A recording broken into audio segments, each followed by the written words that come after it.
Christine, can we really face another 4 or 5 years of Macron? Yes, I don't see why you're getting worked up about it. It's going to happen. It's no big surprise that he's standing again.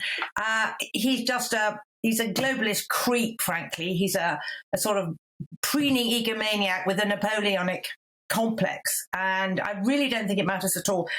What we need to do is our government needs to grab the Brexit dividend by the balls and ignore all the threats, etc., from Macron. We've started on that because we've appointed Rees-Mogg as Minister for finally getting us out of Europe properly.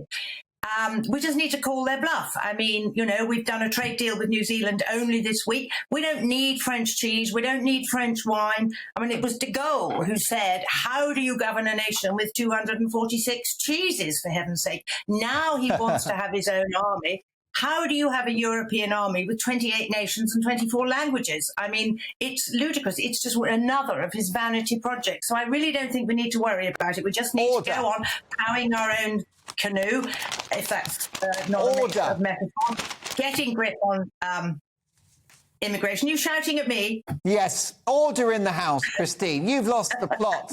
The bottom line, Christine, is we know that Macron is going to weaponise, as he has done, the Channel. The migrant crisis is going to get worse on his watch.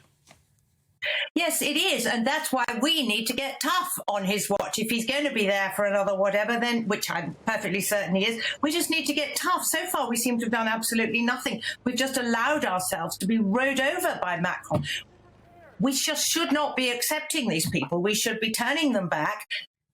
They've arrived in France, which is a perfectly safe country. They are not seeking refugee status from France. They are perfectly safe in France. So we just need to get tough with him on all that. But, Christine, do we really want another 4 or 5 years of probably the most powerful politician in Europe now, given that Angela Merkel has gone, somebody that's an arch Remainer who will do everything to punish us for Brexit? I think he wants us back in. Well, I'm perfectly certain he does. Anybody would want us back in the club, wouldn't they, whatever that club was? But as I said earlier, all this government has to do is just grab the whole thing by the balls. We have voted by an overwhelming majority, the biggest democratic etc. in history, to leave the EU. Now we've just got to get on and do it. So far, we have not done it. No wonder we're afraid of Macron, because too many people are still in awe of him. Too many people in the political class in this country agree with him that we should crawl back on our bended knee and say we've made a terrible mistake. Can we please come back? And I mean, this idea of a European army is just talk about self-aggrandisement. It is a nonsense. I mean, who's going to control it? Who's going to make the decisions? Lumbering bureaucrats?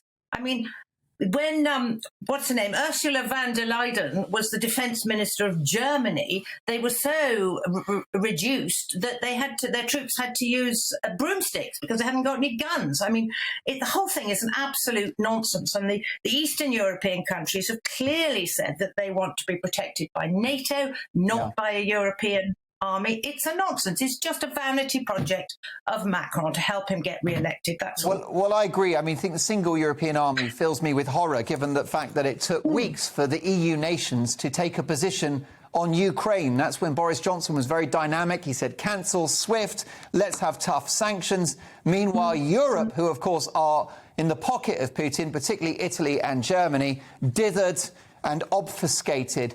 We've only got a couple of seconds left. You wrote a brilliant book, Great British Battle Axes. You yourself are a tenacious and principled woman. What would you do about Vladimir Putin if you could get in a room with him? You've sorted Neil out. What would you do with Vladimir? Oh, I'd kill him. Simple. He needs to be wiped out. The man is deranged. It is so frightening. And I don't think there's anybody around him who has the balls to get rid of him.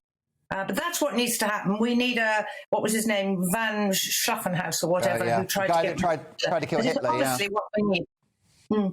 Christine, a bit of tough love as always, and common sense.